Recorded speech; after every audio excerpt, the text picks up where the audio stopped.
नमस्कार। एनसीईआरटी कक्षा 10 भूगोल का आज हम दूसरा अध्याय देखेंगे जिसमें हम जंगलों के बारे में समझेंगे और वन्य प्रजातियों के बारे में समझेंगे।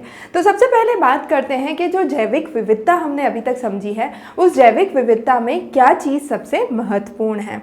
तो अगर हम भारतवर्ष में देखना चाहें या दुनिया भर में कहीं भी देखना चाहें तो सबसे ज़्यादा जैविक विविधताएं कहाँ पाई गई हैं। सबसे ज़्यादा जैविक विविधताएं आपके भूमध्य रेखीय क्षेत्र में, जिसको आप ट्रॉपिकल क्षेत्र कहते हैं, उस क्षेत्र में पाई जाती हैं।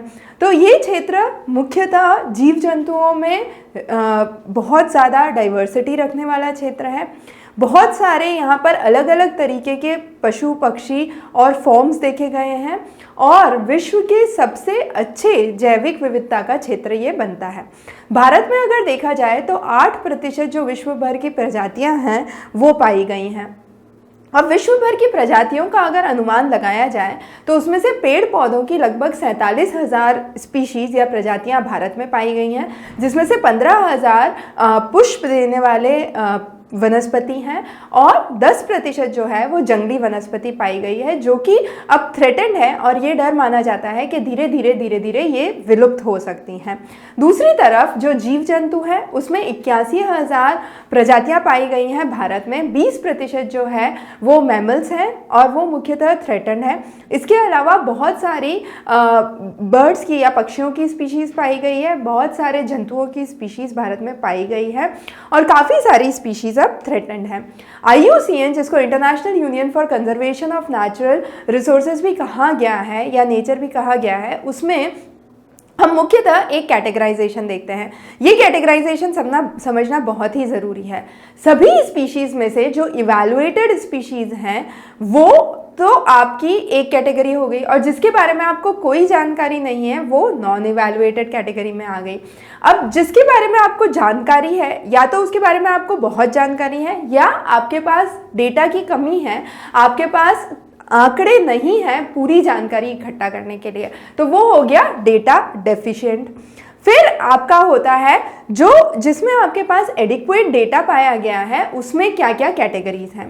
तो पहली कैटेगरी तो ये हो गई कि जिन चीज़ों की आपको परवाह नहीं है वो बहुतायत में है, जैसे कबूतर, तो वो हो गया आपका लीस्ट कंसर्न। गिलहरी, तो ये बहुतायत में पाए गए हैं और इनके बारे में आप चिंतित नहीं हैं। नियर थ्रेटेंड वो स्पीशीज़ हैं जिनके बारे में आप चिंतित हैं कि आगे चलकर ये धीरे धीरे विलुप्त हो सकती हैं या विलुप्त होने की तरफ अग्रसर हैं। फिर आपकी होती है थ्रेटेंड कैटेगरी। थ्रेटेंड कैटेगरी का मतलब ये होता है कि ये सारी वो कैटेगरी है जो आगे चल के विलुप्त हो सकती है और जिनको खतरा है। तो इसमें जो सबसे ज़्यादा प्रोन है उसको हम वल्नरेबल कहते हैं। उसका अगला होता है एंडेंजर्ड, जो कि कम पाए गए हैं, क्रिटिकली एंडेंजर्ड जो कि बहुत ही कम पाए गए हैं, और एक्सटिंक्ट। अब एक्सटिंक्ट या जो विलुप्त हो चुके हैं वो दो कैटेगरी में है। एक तो जो पूर्णतः विलुप्त हो गए हैं जैसे डोडो पक्षी, और एक होता है आपका एक्सटिंक्ट इन वाइल्ड, मतलब वो जंगलों में समाप्त हो चुके हैं, उनकी एक दो स्पीशीज़ या एक दो प्रजातियां जो बची हैं, एक दो सैंपल्स जो बचे हैं, वो आपके किसी बॉटेनिकल गार्डन या जूलॉजिकल गार्डन में मौजूद हैं। तो ये कैटेगराइजेशन ना सिर्फ पेड़ों के लिए आता है पर पशुओं के लिए भी आता है। तो फ्लोरा और फौना दोनों के लिए ये कैटेगराइजेशन उपयुक्त है या इस तरीके से हम इसको कैटेगराइज कर सकते हैं। क्रिटिकली एंडेंजर्ड की जब हम बात करते हैं तो हम समझते हैं कि बहुत सारी प्रजातियां ऐसी हैं जिनको खतरा है। तो जब हम बोलते हैं बहुत सारी प्रजातियां ऐसी हैं जिनको खतरा है और जो विलुप्त होने की तरफ है, उसमें आपका आ गया चीता, आपका आ गया डक, फिर माउंटेन क्वेल, फॉरेस्ट आउल, ये कुछ बहुत ही इंपॉर्टेंट वैरायटीज़ हैं जो कि क्रिटिकली एंडेंजर्ड की कैटेगरी में है। एक प्रकार का महुआ का पेड़ होता है और एक स्पेशल घास होती है जिनके नाम यहाँ पर दिए गए हैं। तो ये दोनों भी आपके क्रिटिकली एंडेंजर्ड की कैटेगरी में आते हैं। फिर आपका आता है भारत की जो फॉरेस्ट रिपोर्ट दी गई है। अब भारत का पहला जो फॉरेस्ट एस्टैब्लिशमेंट हुआ था वो 1952 में हुआ था। तब ये कहा गया था कि लगभग 33% जो क्षेत्र है वो वनों में होना चाहिए या 33% पूरे भूभाग जो है वो वन होने चाहिए, तो उस क्षेत्र में विकास बहुत अच्छा हो सकता है और जो ऑक्सीजन और कार्बन डाइऑक्साइड का बैलेंस है वो मेंटेन रह सकता है। पर हमने धीरे धीरे आंकड़ों में ये देखा है कि जो खुले वन हैं वो धीरे धीरे बढ़ते जा रहे हैं और जो बहुत घने वन हैं वो भी बढ़ते जा रहे हैं। तो हमारा मुख्य उद्देश्य वनों को और घने वनों को बढ़ाना है। पर सबसे ज़्यादा जो क्षेत्र देखा गया है वो वनीय नहीं है, जिसको हम नॉन फॉरेस्ट एरिया कहते हैं, जो कि लगभग 77% है। तो इस आंकड़े को हमको और घटाना है और लगभग 66% के आसपास लाना है, क्योंकि हम चाहते हैं कि 33% तो हमारे पास क्या होने चाहिए, वन ही होने चाहिए। फिर इन आंकड़ों में भारत में कितना ट्री कवर है, परसेंटेज अगर हम निकालें, प्रतिशत अगर निकालें भूगोलिक क्षेत्र के हिसाब से, तो लगभग 2.82% जो है वो आपका पेड़ों से कवर्ड है। जो कुल जंगलों का क्षेत्र है वो मध्य प्रदेश में सबसे ज़्यादा देखा गया है। अगर प्रतिशत के हिसाब से देखा जाए तो सबसे ज़्यादा प्रतिशत आपके मिजोरम में पाया गया है जंगलों का। भारत में एक बहुत ही इम्पॉर्टेंट कॉन्सेप्ट की हमने बात की है, NMD या नेशनली डिटरमाइंड गोल्स। जब हम नेशनली डिटरमाइंड गोल्स की बात करते हैं तो हम क्या करते हैं, हम इसमें ये समझने की कोशिश करते हैं कि क्या हमारा टारगेट है। तो हमारा टारगेट ये है कि हम कम से कम इतने वन उगाएं कि लगभग 103 million tonne carbon dioxide equivalent को वो सक कर सके या कंज्यूम कर सके, क्योंकि ये वन जो है ये कार्बन सिंक की तरह एक्ट करते हैं।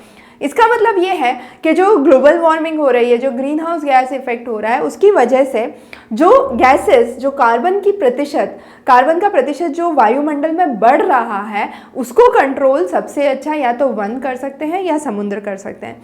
अब क्योंकि भारत में मुख्यतः भूभाग देखा गया है, तो वनों का रोल या वनों की महत्ता बहुत ज़्यादा है।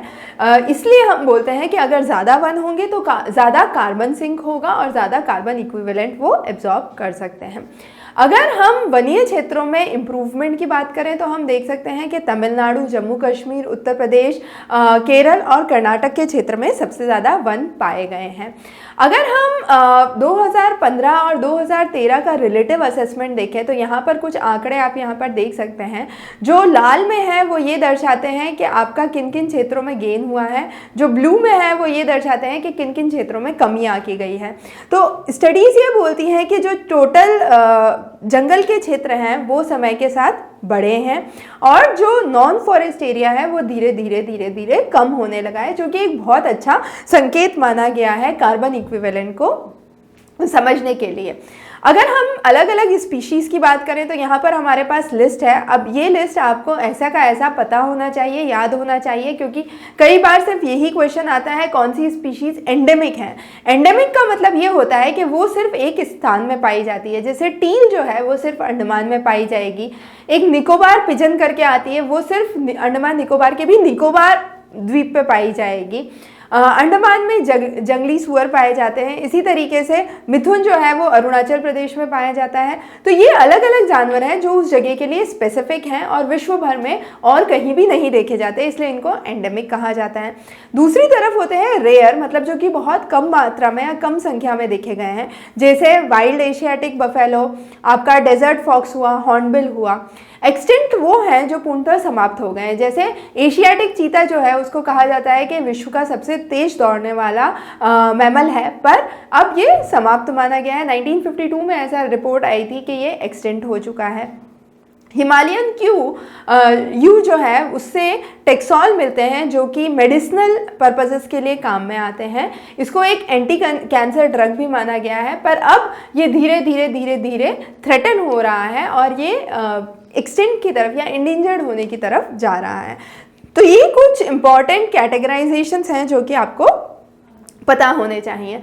अब हम बात करते हैं कि जंगल जो कि हम कहते हैं कि कार्बन सिंक हैं और इतने महत्वपूर्ण हैं, तो किसी समय पे तो भारत में वनीय क्षेत्र बहुत ज़्यादा था। ये वनीय क्षेत्र में गिरावट कब और क्यों पाई गई, तो यहाँ पर ये समझना ज़रूरी है। जब भारत में ब्रिटिश साम्राज्य स्थापित होने लगा था तो अपना कॉलोनियल साम्राज्य स्थापित करने के लिए उन्होंने धीरे धीरे अपने आप को फैलाने की कोशिश की।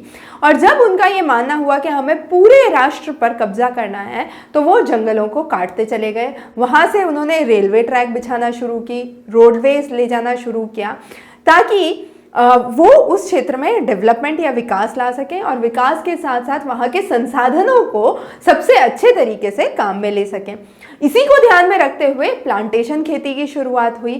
फिर टीक जो है वो एक मोनोकल्चर क्रॉप है, मतलब वो एक ही क्रॉप एक बार में आ सकती है। तो वो जो टीक की खेती है या टीक की जो बेसिकली खेती होती थी उसको दक्षिण भारत में पूर्ण तरह से समाप्त करने की कोशिश की गई।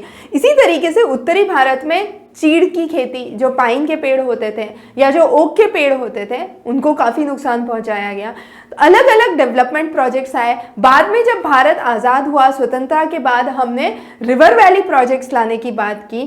कहा गया कि ये भारत के आधुनिक भारत के मंदिर हैं। तो ये जो हमने रिवर वैली प्रोजेक्ट्स लाने की कोशिश की, जैसे भाखरा नागल हो गया, हीराकुंड हो गया, सरदार सरोवर हो गया, तो इसमें हम क्या कर रहे हैं, इसमें भी हम इतने सारे जब विकास के प्रोजेक्ट लाते हैं तो निश्चित तौर पे वहाँ की जो भूगोलिक स्थिति है उसमें एक डिस्टर्बेंस पाया जाता है और धीरे धीरे धीरे धीरे वहाँ पर नुकसान देखा जाता है।